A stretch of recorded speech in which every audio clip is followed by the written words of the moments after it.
Muy bien, amables oyentes, efectivamente, hoy día, como todos los viernes, hoy viernes 27 de julio del 2018, un día antes de la fiesta de la independencia que se celebrará mañana, presentamos Sindicato SENASA en defensa de los derechos laborales. Y como lo he anunciado, nos acompaña Clody Guillén. El señor Guillén es sociólogo, especialista además en poblaciones vulnerables. Señor Guillén, ¿cómo está? Tenga usted muy buenas tardes, bienvenido aquí a Radio Moderna, Pulso Informativo. Buenas tardes, gracias por la invitación. No, qué ocurrencia.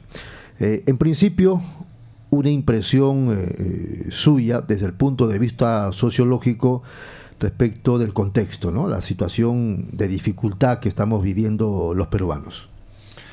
Bueno, en este momento para nosotros como ciudadanos es algo poco menos que increíble ver la situación por la que están atravesando todas las instituciones públicas. No estamos hablando del Congreso, estamos hablando del Poder Judicial, el Consejo Nacional de la Magistratura, instituciones de diversa índole que presentan pues altos grados de corrupción, que eso definitivamente afectan los servicios sociales a las personas y afecta también el proyecto de desarrollo que se tiene. Así es.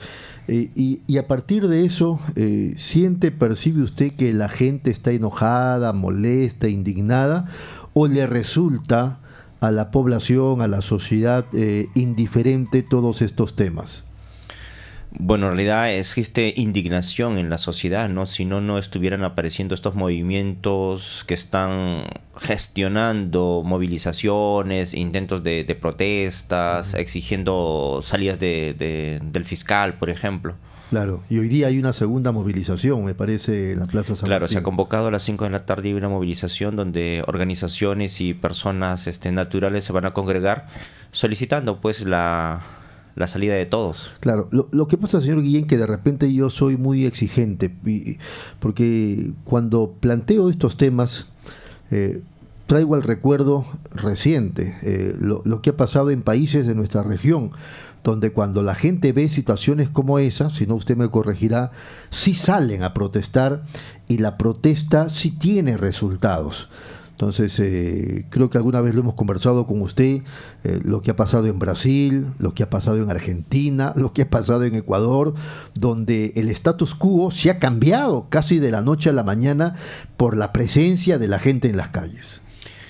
Bueno, en realidad sí podríamos decir que a nivel de la región los movimientos sociales son bastante importantes, pero hay que ver cómo están compuestos estos nuevos movimientos. Por ejemplo, el 19, que fue la primera movilización, yo estuve en el Cusco y participé, y nosotros veíamos que básicamente estaba formado por estudiantes. O sea, habían personas de instituciones, de sindicatos, de construcción civil, del Poder Judicial, obstetras y profesores, pero y también sindicatos de mercado, de trabajadores del mercado, de gente muy humilde que estaba exigiendo cambios, pero también había un contingente bastante grande de estudiantes universitarios. Y eso es importante porque es lo que le estamos dando nosotros a la juventud, ¿no? La posibilidad de que ellos expresen su disconformidad con este tipo de situaciones y que finalmente comprendan que la verdadera forma de exigir el cambio no es estar escondido detrás de una puerta, sino estar en la calle exigiendo cambios. Ahora, estamos en la ruta, diríamos, ¿no? Respecto de cómo en otras sociedades o en otros países de la región se actúa. Entonces, mi pregunta iba un poco a eso. Como sociedad, como población, ¿somos acaso un poco adocenados, un poco aplatanados, algo indiferentes? De repente el tema es desorganización, no terminan de cuajar las organizaciones civiles, sociales. ¿Qué explicación podríamos darle? Bueno, en realidad lo que ocurre es que el fenómeno de la corrupción es un fenómeno que está visiblemente ahora, pero que sin embargo es un tema que ha estado presente en nuestra sociedad desde el momento mismo de la conquista de los españoles. Entonces esto ha ido de alguna forma modelando nuestra personalidad al punto que nosotros hemos llegado a pensar que es casi normal que la corrupción exista. Existen investigaciones de la economía peruana que han llegado a afirmar que la corrupción hasta cierto punto es necesaria para activar los mecanismos burocráticos del Estado. Ajá. Aquí en el Perú. Aquí en el Perú, por supuesto. Creo que incluso Simón Bolívar, una de las primeras normas que pone en vigencia es, digamos, sancionar con la muerte a quienes roben del erario nacional, lo que podría reflejar cómo ya en esa época el problema era latente. A ver, en realidad el tema de la corrupción ha estado presente siempre. Mira, si nos recordemos incluso el famoso cañoncito de oro del que menciona Ricardo Palma en sus tradiciones, ¿no? Esa es la prueba de una compra de la voluntad que se hizo a algún presidente. Uh-huh. Entonces, y eso ha estado presente. Lamentablemente se ha vuelto una forma de actuar, ¿no? Hasta el punto que llegamos a pensar de que no existe un político que es independiente del tema de la corrupción. Y eso es algo que realmente nos está haciendo mal, porque en la lógica objetiva de la corrupción se pierden millones de dólares que podrían ser invertidos en salud, en educación, en bienestar social. Y en la lógica subjetiva nosotros estamos llegando a pensar si es que ellos lo hacen porque yo no puedo hacerlo. Sí. Entonces lo que se hace a nivel del aparato estatal... A río revuelto, ganancia de pescadores. Por supuesto. Y eso es lo nocivo, ¿no? Porque ya no solamente estamos hablando de corrupción de altos funcionarios, sino en los más bajos niveles de las estructuras del Estado, en las instituciones públicas también podemos observar eso, ¿no? Porque si de un lado se ve que no hay impunidad, las personas dicen, bueno, no pasa nada. Claro. Y ese es el problema real, que no pasa nada, porque tú tienes un presidente que no hace lo que tiene que hacer y hace lo que nadie le mandó, pero ahí está paseando por la calle. Claro, usted ha hablado del presidente. Si hacemos un análisis de quienes han asumido la jefatura del Estado, han asumido compromisos con el país y luego le han sacado la vuelta al país, ¿no? O han hecho cosa, o no lo han hecho, o han hecho cosa distinta a lo que prometieron en el país. Entonces, uno dice, si por estafa te vas a la cárcel, por estafar, es un delito estafar y te vas a la cárcel, ¿por qué por la estafa política no? De repente es porque cuando se hacen las leyes también se hacen trampas, ¿no? Y quizá el simple hecho de que, no digo quién porque no me consta, pero el hecho de que muchas personas que trabajan en el aparato legal digan que como no está tipificado, entonces no es delito. Uh-huh. Entonces, y ese es el gran problema, ¿no? Que nosotros conocemos que hay faltas o delitos, pero como no están tipificadas, entonces no hay sanción. Ahora, usted creo que llegó a decir en esta entrevista hace algunos minutos atrás que la movilización, la de hoy, por ejemplo, es un reflejo del deseo de la gente de que se vayan todos. Pero si se van todos, ¿quiénes quedan? Esa es una de las preguntas que muchas personas nos estamos haciendo, ¿no? Pero sin embargo no podemos pues supeditarnos a lo malo. Tenemos que dar el salto, tenemos que pensar en personas que de repente no hayan tenido participación en el Estado, pero que sí están capacitados para contribuir, ¿no? Porque no podemos caer en el facilismo de que como no hay nadie más, sigamos con lo mismo, porque eso realmente nos va a conducir a un Estado fallido. Y como proyecto país vamos a fracasar y seguramente de acá a un par de años vamos a estar hablando de la necesidad de que las entidades supranacionales intervengan en el Estado peruano. Claro, y eso hay que evitarlo. Ahora, partiendo de eso de que se vayan todos, quizá el mensaje no sería, señor Guillén, que ya debe haber un mayor protagonismo de la población en la política nacional, en el gobierno, desde las municipalidades, las regiones, en la administración pública. O sea, no debemos estar más cercanos respecto del manejo del Estado. Lo que ocurre es que como ciudadanos nosotros no estamos habituados a exigir rendición de cuentas. Encargamos a funcionarios o personas que elegimos que ejerzan el poder por nosotros, pero sin embargo no les exigimos cuentas, no hacemos rendición de cuentas y no valoramos si es que cumplió o no con aquello que se comprometió o con aquello que nosotros como ciudadanos necesitamos. Y por eso es que tú los reeliges por segunda vez y por tercera vez. O sea, ese es un problema que nosotros tenemos. Ahora tienes que incluso hasta un alcalde quiere que su hijo lo reemplace. Sí, claro. Le hacen la trampa a la norma. O si no, postulas a otro distrito. Claro, el caso de San Miguel, para hablar de un caso latente que da risa y pena, ¿no? El señor Bles, actual alcalde, se está presentando en una lista donde él aparece como el teniente alcalde. En realidad, pues es una legulillada, ¿no? Porque es estafarnos. O el caso de Puente Piedra, Milton Jiménez, donde su hijo ahora es el candidato a la alcaldía de Puente Piedra. Sí, pero eso no es o bueno. El señor pues. Bueno, el alcalde de Chosica, que ahora postula por Chaclacayo. Claro, pero es que eso en realidad no es no es bueno, no es correcto, pero muchas personas pues avalan eso, ¿no? Porque en el imaginario popular se está volviendo hasta cierto punto clásico escuchar decir, no importa que robe, contar que haga obra. Claro. Y eso es algo que realmente los ciudadanos no debemos permitir. ¿Cómo cambiamos eso? Con educación. Sí, pero eso, y eso lo vamos a ver, entre comillas, lo vamos a ver cuando usted y yo estemos bajo tierra. Porque no creo que eso sea de aquí a unos meses. Es que si vamos a tener ese punto de vista va a pasar mucho tiempo y no vamos a lograr nada. Lo que como ciudadanos tenemos que exigir es que las cosas cambien. El día de hoy que las personas nos vamos a reunir en la Plaza San Martín, eso realmente es un síntoma de que las personas están ya indignadas por todo lo que está pasando. ¿Por qué no llenamos la plaza?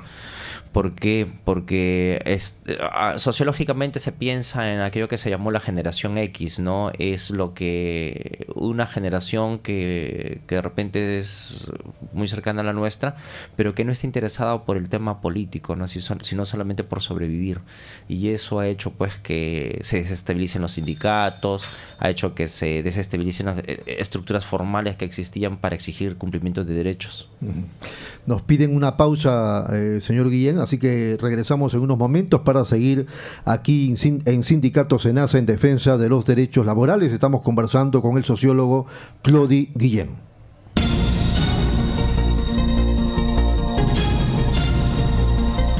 ¿Buscas lo mejor para tu hogar? En Plaza Hogar podrás elegir, diseñar y plasmar todas tus ideas.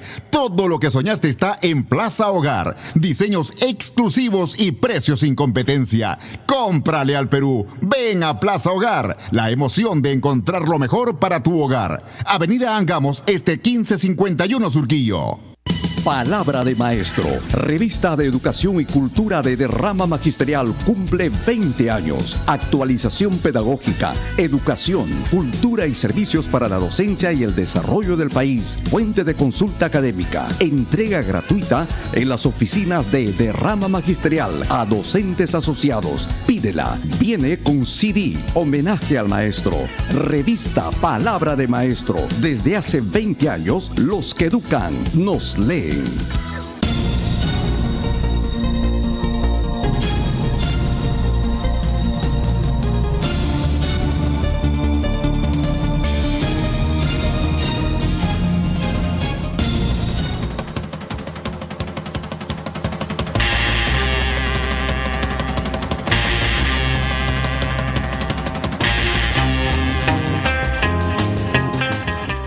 Muy bien, son las 5 de la tarde con 1 minuto. Seguimos aquí en Sindicato Senasa en defensa de los derechos laborales. Estamos con el sociólogo Clody Guillén, especialista en poblaciones vulnerables. Él es secretario general, además, del Sindicato de Trabajadores del INAVIF. Y además usted estaba liderando, por lo menos hasta hace algunos meses, a un grupo de varios sindicatos. Por favor, ¿nos puede aclarar eso? Ese era el Comando Nacional de Lucha por un Perú sin CAS. Sin embargo, ahora este comando es un poco más grande porque nos hemos unido al movimiento de trabajadores CAS. Ahora somos una acción mucho más grande, ¿no? Que estamos encabezando como un colegiado la lucha para que dejen de existir trabajadores CAS en el Perú. O sea, hay varias cabezas ahora. En realidad es un colegiado, porque ya son instituciones del norte del Perú, del sur, de aquí mismo Lima, del oriente. Son muchas instituciones que nos hemos unido en un movimiento nacional y estamos exigiendo, vamos a retomar las acciones de lucha ahora que se instale la nueva mesa directiva del Congreso, para que el dictamen que se aprobó en relación a la eliminación del CAS se discuta en el Pleno y se apruebe como ley. Ahora, ese es otro tema que yo también a veces me pregunto y nadie logra responderme. Por ejemplo, cuando usted dice, vamos ahora a plantear que el tema se debate en el Pleno, etcétera, etcétera. Y yo he visto algunos sindicatos, no voy a mencionar los nombres, y no es el sindicato Senasa por si acaso, pero hay algunos sindicatos que tienen algunos problemas gravísimos en el ámbito laboral y cuando van al Congreso buscan a los sectores minoritarios. O sea, la buscan a la señorita Wilca, lo cual me parece muy bien, ¿no? Y ella es muy atenta y atiende. La buscan después a la señora Marisa Glavi, fenomenal. Pero yo digo, ¿el sindicato suma respaldándose en ellas o sumaría más buscando a la mayor representación? Salvo que me digan, y no me lo han dicho, que quien tiene la mayor representación les tiró la puerta en la cara. Un asunto es el tema ideológico y otro es buscar la defensa de los derechos laborales. No sé cómo lo ve usted, señor Guillén. Bueno, en realidad, si bien es cierto, el Congreso está representado por agrupaciones, pero en realidad los congresistas representan a los ciudadanos. Y el acercamiento debe darse a todas las bancadas. Claro, no podría darse solamente, al menos lo que nosotros estamos... Eso sería un error. Lo que nosotros estamos trabajando como Movimiento Nacional por un Perú sin CAS es que tener el acceso a todas las bancadas, ¿no? Y le digo, se cierran, o sea, ni siquiera un pequeño espacio para ver a otras, más allá de ideologías, y eso no suma, me parece. Claro, es que en realidad, más allá de una ideología, lo que estamos nosotros planteando es la restitución de un derecho, porque tenemos, los trabajadores CAS, tenemos el derecho a tener igualdad y a no ser discriminados en relación a los demás trabajadores. Muy bien.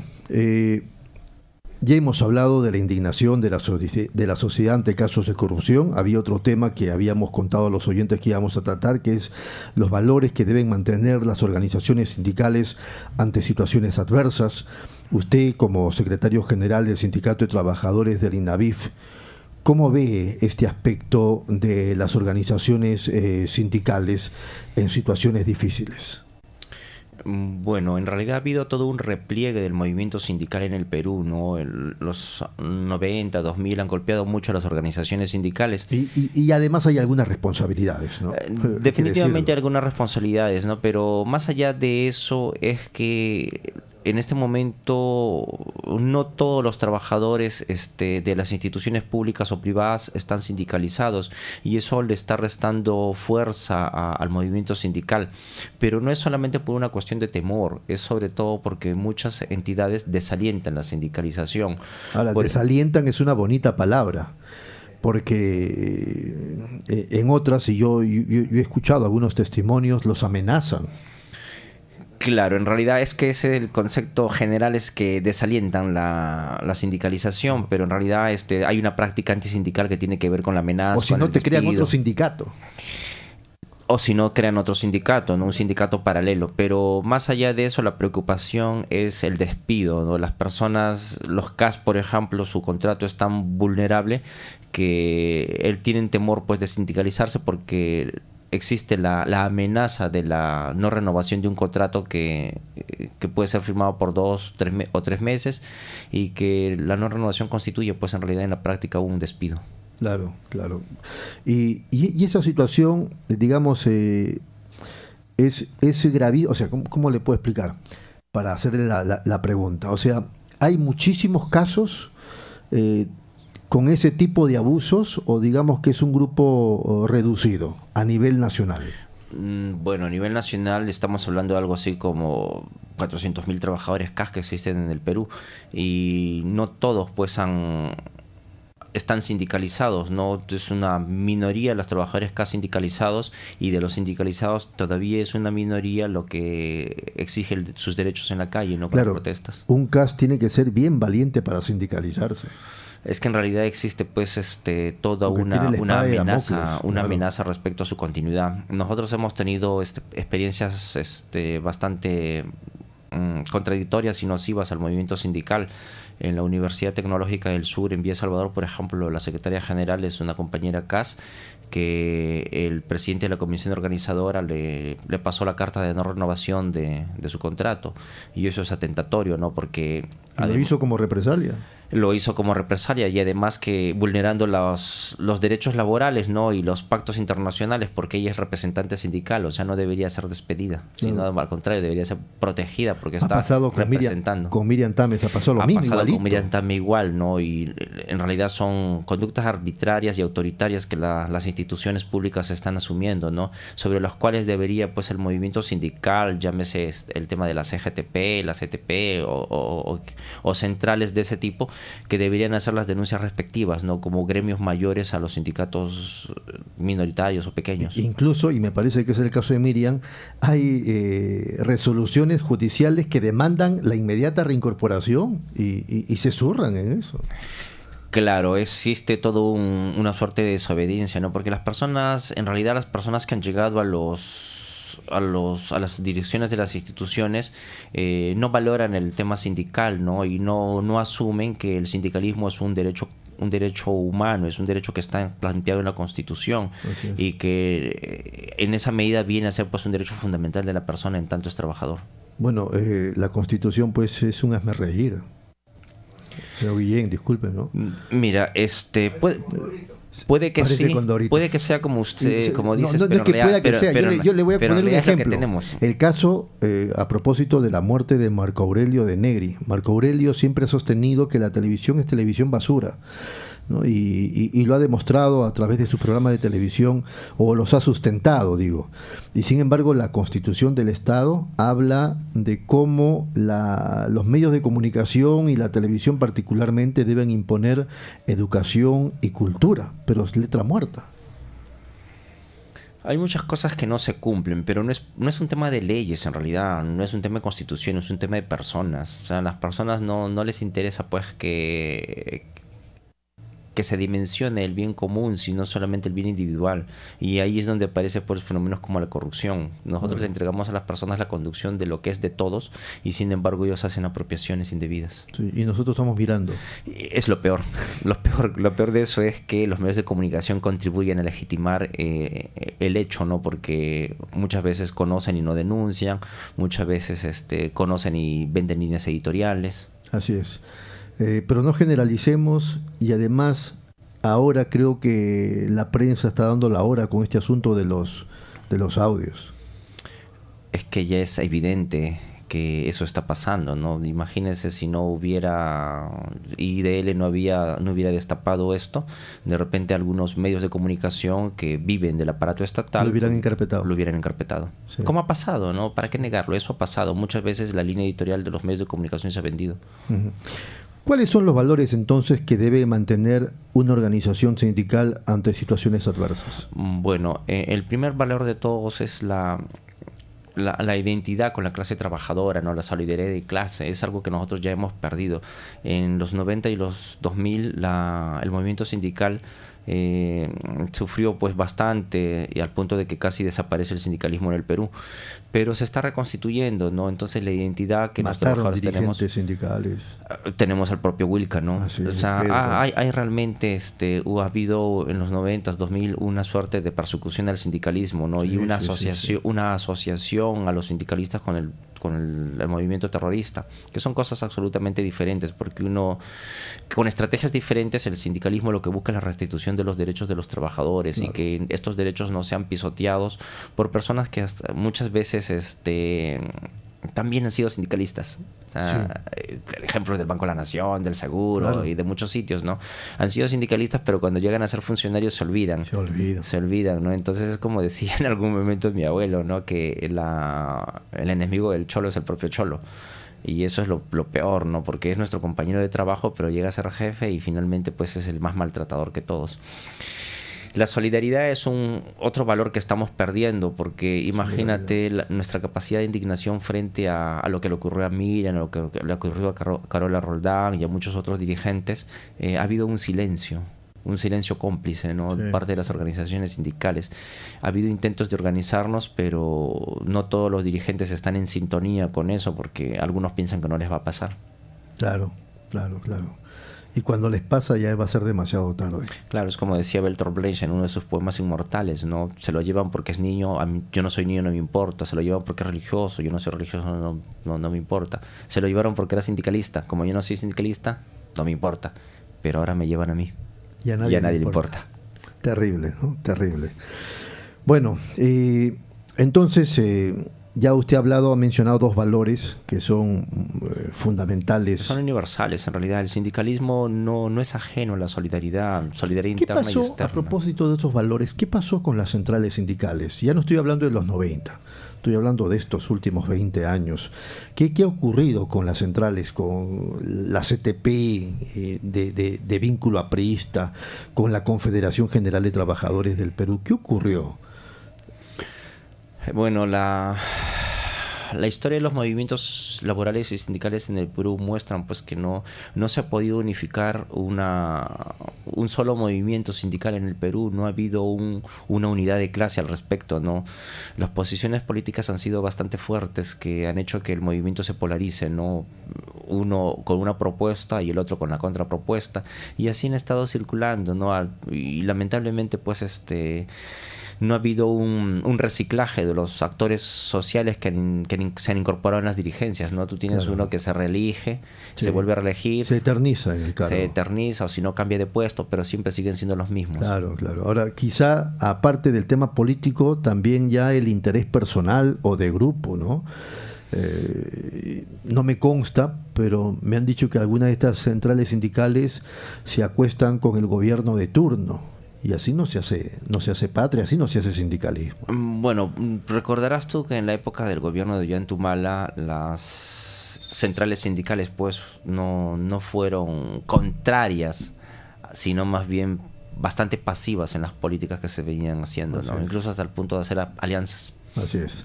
Vamos a una última pausa y regresamos con el último bloque del programa aquí en el Sindicato SENASA en defensa de los derechos laborales.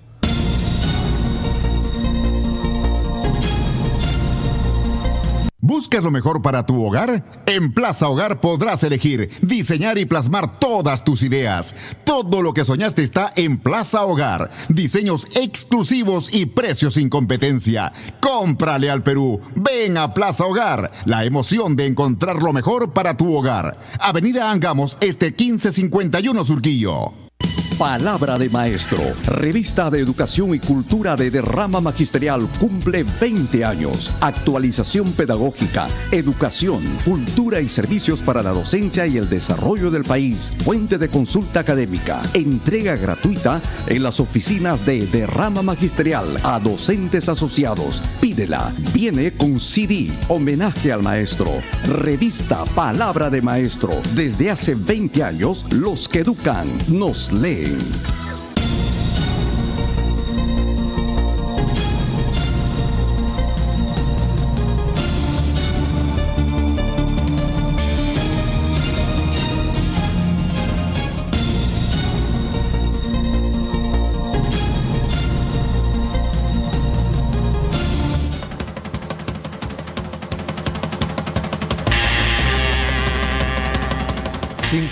De la tarde con 17 minutos, 5 con 17 en todo el país. Estamos conversando con Clody Guillén, sociólogo y especialista en poblaciones vulnerables, además de ser secretario general del Sindicato de Trabajadores del INAVIF. Él también forma parte de un colegiado que agrupa a varios sindicatos de todo nuestro país vinculados o que enfrentan, digo mejor, el problema del CAS y que tratan de resolverlo. Bien, señor Guillén, ¿cómo marchan las cosas en el INAVIF con los trabajadores? Bueno, en el INAVIF como tú sabes, es una entidad que depende del Ministerio de la Mujer y Poblaciones Vulnerables. Sí. En este momento, pues, hemos hecho un cambio de autoridades, ¿no? Y estamos a la espera que los... Lo escucho bajito al doctor, ¿está bien? Sí. Está bien, correcto. Hemos hecho un cambio de autoridades y esperemos que este cambio de autoridades contribuya sustantivamente a que el INAVIF como entidad, pues, mejore su desempeño, ¿no? Porque la idea de la existencia del INAVIF es que contribuya a solucionar los grandes problemas de las familias en el Perú. Estamos hablando de situaciones que colocan en riesgo de vulnerabilidad a muchas familias, y la idea es que el INAVIF intervenga con sus servicios sociales de modo preventivo y promocional, ayudar a que estas familias no caigan pues en las conductas de riesgo que todos conocemos, como embarazos adolescentes, consumo de drogas, violencia, violencia familiar, violaciones y ese tipo de cosas. ¿Los índices han subido, se han mantenido crecientes o han bajado? Bueno, en realidad la preocupación que nosotros tenemos como trabajadores en este momento es el tema del presupuesto. Para nosotros va a ser siempre una constante pensar en que el dinero que el sector MIN y el Ministerio de Economía asignan para la atención de los grandes problemas de las familias en el Perú va a ser insuficiente, porque la idea es que nosotros lleguemos cada vez más a más personas vulnerables a nivel nacional. Bueno. Pero para el 2019 tenemos ahora una suerte de información de que se va a hacer una reducción del presupuesto en poco más de 30 millones de soles. Y eso sí va a afectar. ¿Con qué argumento? Nos gustaría saber cuál es el argumento, porque en realidad la situación, si bien es cierto que económicamente estamos creciendo todos los meses, el Perú está mejor, claro, pero este crecimiento no llega a las familias más vulnerables, y aquí no estamos hablando solamente de un tema económico, estamos hablando de un tema social, básicamente. Las personas no tienen pues estructuras de solidaridad, donde asistir cuando enfrentan problemas, ¿no? Y eso las pone en la vulnerabilidad y en situaciones de riesgo, como estar expuestos a la calle, a la violencia, al consumo de drogas, a la prostitución. Así es. ¿Cuántos trabajadores son en el INAVIF a nivel nacional? Poco más de 2.400 trabajadores. ¿Cuántos nombrados? ¿Cuántos CAS? ¿Cuántos locadores? Bueno, en realidad nombrados son cerca de 400 y el resto son CAS. No, es mínimo. En realidad eso es igual en todo el estado. Los trabajadores 276 y 728 son un porcentaje mínimo, y los trabajadores CAS son siempre la mayoría, ¿no? Por eso es que se está exigiendo que esto de una vez se sincere, ¿no? Porque y estamos hablando de CAS con 10, 15 años de servicio. Estamos hablando de personas que fueron SNP antes y que hoy día son trabajadores CAS y que no tienen pues los mismos derechos que tienen los otros trabajadores, ¿no? Y el tema no es pasar a la ley Servir, porque esa no es una solución. La solución es que en este momento las personas accedan a los derechos que todos los trabajadores tengan, y luego pues que sí se haga un régimen único. Claro. Algunos dicen, le temen a la ley Servir porque no quieren las evaluaciones, no quieren las capacitaciones. ¿Qué tan cierto es eso? Bueno, es que en realidad no es tanto que el tema de las evaluaciones. Es cierto que las evaluaciones siempre van a ser subjetivas, y siempre van a estar a criterio de la autoridad, ¿no? Porque se ha dado y se ha visto muchas veces las oportunidades en que la evaluación sirve para sacar a una persona o sacar a la el SENASA es un ejemplo de eso, ¿no? Es un ejemplo. No, pero esas evaluaciones son malas cuando están mal manejadas, pues. Pero evaluaciones, digamos, ciertas, sin mala intención, no tienen por qué ser negativas. En realidad no deberían ser negativas, pero es que la historia reciente y la experiencia muestra que no es objetivo. Uh-huh. Si fuera realmente objetivo, no habría pues los temores que tienen todas las personas, ¿no? Y si fuera tan buena la ley Servir, pues no se habrían eximido o exonerado de la participación de algunas entidades del Estado, ¿no? O sea, sería universal y no algunas personas habrían quedado fuera. Muy bien. Como ya estamos terminando, algunas preguntas sueltas. ¿Necesitamos un Estado como el que tenemos ahora, o un Estado medianamente grande, que tenga más participación, más intervención en los destinos del país? Es que desde un punto de vista sociológico siempre ha habido este cuestionamiento, ¿no? En los 70 el Estado fue muy grande, al punto que se volvió hasta empresario, pero el Estado empresario no contribuyó pues como todos esperaban, ¿no? En su momento de repente pudo ser exitoso, pero a la luz de los tiempos se necesitaba otro modelo. En los 90 el Estado ha ido achicando cada vez más y ha sido un poco más eficiente, pero sin embargo ahí han aparecido una serie de distorsiones que han sido incrementadas pues a partir de los 2000, ¿no? Sobre todo en el tema de los programas sociales. Los programas sociales, lamentablemente por su naturaleza, están vinculados a las personas que tienen necesidades, y esto siempre pues va a generar clientelismo, favores políticos, sí, riesgo de corrupción.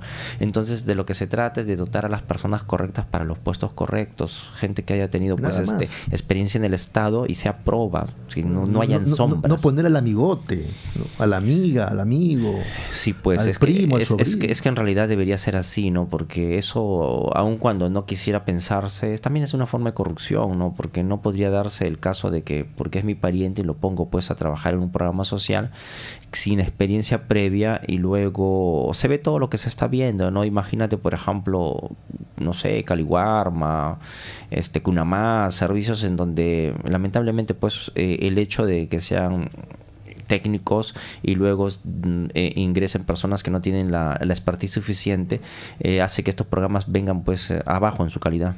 Claro, los programas sociales no son malos, sino cómo se están manejando estos programas sociales y por quiénes se están manejando. Ahí nos remitimos nuevamente al tema de las personas. O sea, el servicio es bueno en realidad. El Estado ofrece servicios que pueden ayudar a que pueden contribuir decididamente a solucionar los problemas de Beca de las 18 personas. nadie puede criticarlo, ¿no? Beca 18. Como programa es una buena propuesta, pero en su ejecución tú puedes criticar de todo, porque hay personas que ingresan y egresan en el mismo día, hay personas que fracasan con facilidad porque no han sido Las bien ideas son seleccionadas. buenas, cómo se ejecutan los programas sociales, ese es el problema. El problema es la ejecución, y la ejecución pues obedece a un tema de recursos y a un tema de personas, y a veces las personas no están lo suficientemente formadas, por decirlo de alguna forma, para administrar recursos. Muy bien. Su opinión sobre Pedro Chávarri, nuestro fiscal de la Nación, aunque no le guste a usted o no me guste a mí, nuestro fiscal de la Nación. En realidad, en términos generales, todos debemos exigir que las personas que ingresen a las entidades públicas, ya sea ministerios, ya sea Consejo Nacional de Administratura o Poder Judicial, no deberían tener sombras. ¿Usted cree que hizo bien o mal, o le resulta indiferente que el presidente no haya asistido a la juramentación? Es que en realidad yo creo que el presidente está tomando una posición al respecto, ¿no? Porque él no está avalando algunas cosas y sería necesario que él realmente este 28 tenga un discurso más fuerte en relación a la corrupción, ¿no? Porque ya es momento de que el Estado, encabezado en la figura presidencial, tome pues partido, y tras de eso las instituciones y los ciudadanos nos alineemos, ¿no? Claro. Porque es necesario que el presidente tenga una posición bastante fuerte en relación al tema de la corrupción y que hayan sanciones drásticas para los funcionarios de este gobierno que cometen actos de corrupción, y no pasarles por agua caliente o encarpetar sus expedientes y esperar que el plazo pues venza para que se archiven, ¿no? Aun cuando no baste la reforma judicial, porque hay muchas más cosas que hacer más importantes que esa, siendo esa importante, ¿le parece bien o le parece mal que el Congreso, como ya lo han adelantado, se encargue de la reforma judicial, de su reestructuración, etcétera, etcétera? ¿O piensa usted que el presidente mañana debiera decirle al Congreso, necesito facultades extraordinarias porque nosotros nos vamos a encargar de la reforma judicial?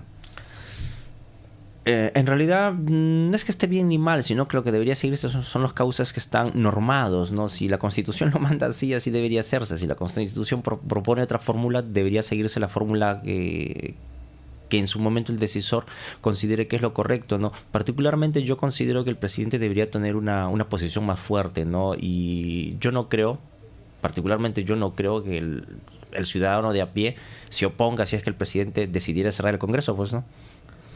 Y eso sería lindo. Hernán levanta los brazos y mira al cielo. Es que en realidad necesitamos ya un Estado fuerte. Hay una tesis que es la tesis de Tocqueville, que tiene como 200 años de vigente. Pero constitucionalmente eso no está permitido, me parece. Es que hay formas, ¿no? Hay formas. El presidente podría pedir, no sé... ¿Una cuestión de confianza? Una cuestión de confianza. O sea, hay formas realmente. Si el presidente quisiera tomar una decisión, puede hacerla. Y son mecanismos que están permitidos en la Constitución. Cualquiera de las dos formas es buena, pero lo necesario es que se haga. O sea, si lo va a hacer el Congreso, que lo haga, pero que lo haga bien. Y no poniendo, pues, este de acá es el que me va a cuidar. Este de acá es el que le debo 100 soles. Este de acá es el que me va a dar 1 millón. No, o sea, la idea no es esa, sino ¿para qué se hace? Muy bien. Y la última, aunque a usted le puede parecer fuera de lugar, yo lo planteé al comenzar el programa, en nombre de la supuesta coherencia que debe tener nuestro presidente. Es un tema de formalidad, pero igual, ¿no? Digo, si el presidente decidió no asistir a la juramentación del fiscal de la Nación, en esa misma línea, ¿no cree usted que no debería invitar a la parada militar al fiscal de la Nación e incluso al presidente del Congreso? Bueno, eso es una decisión que le corresponde al No, presidente. yo sé, pero estoy pidiendo su opinión. Yo he dado la mía hace rato. Claro, en realidad el común de ciudadanos estamos en que no debería, ¿no?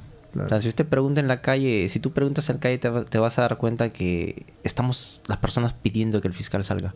Pero no estamos pidiendo porque sea una mala o buena persona, eso no está en cuestión. Sino por está, sus sombras. No está en cuestión que se apellide fulano de tal o se llame fulano de tal, está en cuestión que tras de él hay una serie de sombras que podrían hacer que haya presiones que no técnicas y no jurídicas que hagan que su desempeño sea el menos adecuado. Entonces él debería dar un paso al costado. Es más, si yo fuera él, yo no iría, pues porque si no he tenido la posibilidad de juramentar delante del presidente.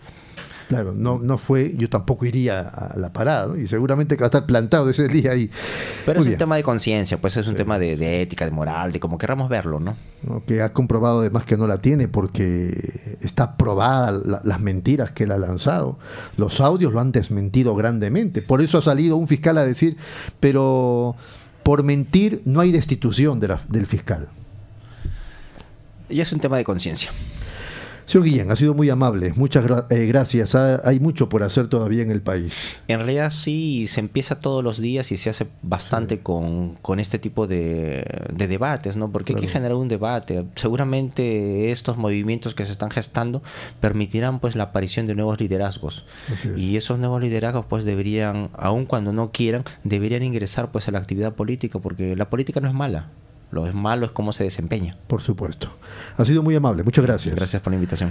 Ha sido el señor Clody Guillén, sociólogo, especialista en poblaciones vulnerables, además secretario general del Sindicato de Trabajadores del INAVIF. Este ha sido entonces el programa Sindicato Senasa en defensa de los derechos laborales. Les agradecemos y regresamos como siempre, como todos los viernes, la próxima semana. Gracias, permiso.